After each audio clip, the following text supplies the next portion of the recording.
ebusuafo ye che obi bibia aha ye Ayekoba TV me pa cha oba so na won subscribe ya na won subscribe me pa cha o link no unsa kan bia thumbs up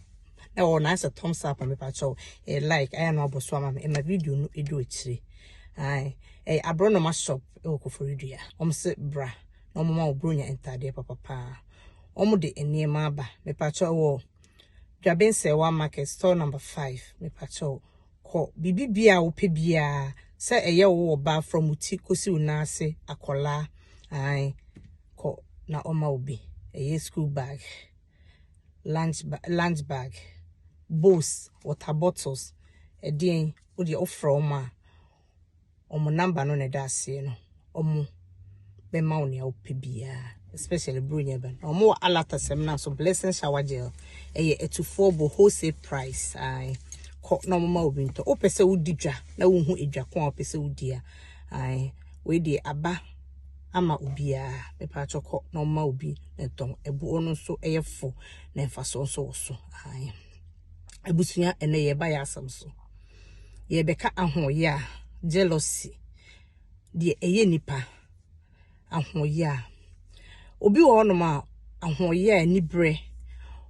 pese ye beka so oye beifo fise onim se beifo ene ne osori anadwo a na yesi otu o ye friend sen enkenchin so oni nam ne saman ni sunsum ne nam baabi na ehunhun akrofo eno na ye beifo da bi enipa ye ne ye a ye attitude etre nipa ban a wo ye obi wo no ma sebe oni ni nua abusua omo wo fie ni nua na ekoso no na eye ne ya especially ne ma ebia we wo ma we so wo ma ohun se ni nua ma no emma no ekọ omani pa omani me bi omo ye nyina eyeye ma wo mo na odi omani esi wo mo so ubehu no akoji eduro na wodi kutia wo mo na ubehu ade na wo ye ama wo nua ba no hu se yesi enipa wo tene wo nsa ba ko hwe obi so a phone nyina ba wo so ade na wo ya ma wo nuama no so omumro wiase no eye wo ma na wo di gu om so fi se nipa na wo deal with no a wo se wo pesa omra fom no ono na ye no eye wo bompa ye momu na wo ma no so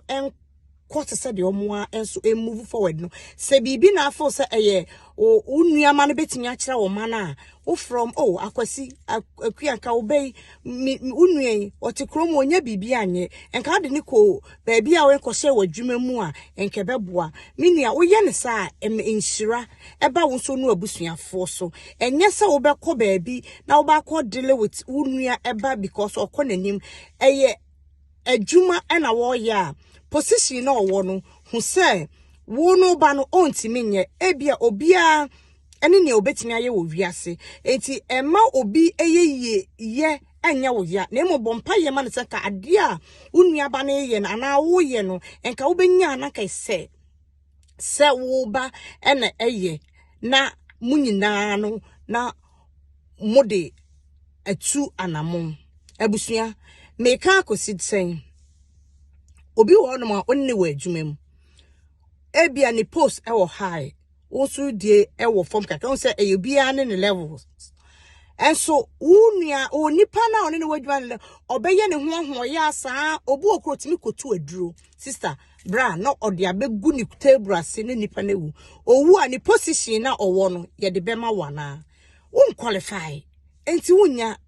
back enipa na wo ho no ebia na niema nketenkete bi wo no maka obetimi abo enti moma yenya ase ye nuanom ne ye manom ahoya no se wo ye wo nua bi hu ahoya a dachi ensunsu aso ne ko ma ne so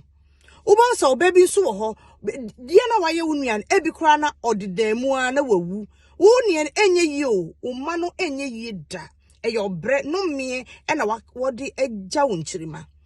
wono so be bobra na ba enkoyi because of eye boni bi a waye etia obi enye obi a na edi ni boni ebi sunsum ye den meka akosisen eye emayo amiru ne tenase ena omo se omo de omo onim omo bobra enti omo ne namoa na ba akokọ hia broni brofo no so ya na omo wura fi se So ye nipa te say ya ye nipa amoja wo mu minuanom se ye be before no so konya abrofo na ya no mfo sa abrofo no de omunya nipa nti no kwan bi opese ode ne fa so a ase ebia ode na dwapade beba abedi ne ho no de na wadele ena abusua minua ne kofa aduro okofa aduro no se na spray a ono de gu ne ho no ena ode chaami bruni no na enam se nyankopon ho no mu no chan otunebo a enche na wo de won sa aka wo de ai otunebo a enchenti no minua okonya broni no na ode aduro ena aye no enti ne de na spray to the spray ne ho anatesa se broni ni do no so ye ne den ye obi nim se ne opese broni ni ye ena ne ba onim kola o maso hwehweshi on the full sane maame dem akone maame bedroom spray o watan bi egu ne ho ena o display ni bi gu ne ho odi gu ne no ano no ne baba akopɛ obodam ene ne ba na ye aye junk aye junk ena wonenam ye my Ghana mu enti adwuma na oyeye no emfa so be na onya awoso ono a ne ba ye ba akopɛ o ne ba no abwasesa waye bodam ni enka bodam ni mpomfa ne ho ne maame ni tua na wo tua ka ne ba no aye bodam ni ai bodamani tie enenam ye man Ghana mu ne maame no okofa ekaba ne de na ko prison 1 year na wabeyi no na wasa kofa bibi na yache no ne de na ko 6 months na yeyi no enti abusua me busa mo se maame no se wonya abroni ni neye ana wanya ne neye ana wotena no won wani bere bone na meka no edowu afa won hu de awie minua ba no hu de awie no ene anko ne yie wanu ne ho anu se papa ya mekofa ani efi se eti ne ka se boni bia na katua ni owu senia ubedi uboni afa bia ewo senia obia won sabeka wo de awasase so eti enti minua be ma me ka kosi se yema yenya anibere boni se wonua wo bi na wo pebia busa no kwan ofa so a onyaye ubetimi a untimi nso na ubeye wadwuma kakrakra eya taade a wakoto bia se ema na nya wo ya se wonua bi na ono so okọ nanim ema na nya wo de se wonua bi agbosesa efise wonnim wawieye awieye ne de enke etwa kire te se emfoni daache a enke ye pa ba wonnim ne ntino obi ko ohaw mu a minua ema na nya wo de abusuafo ahaye ayokoba tidbits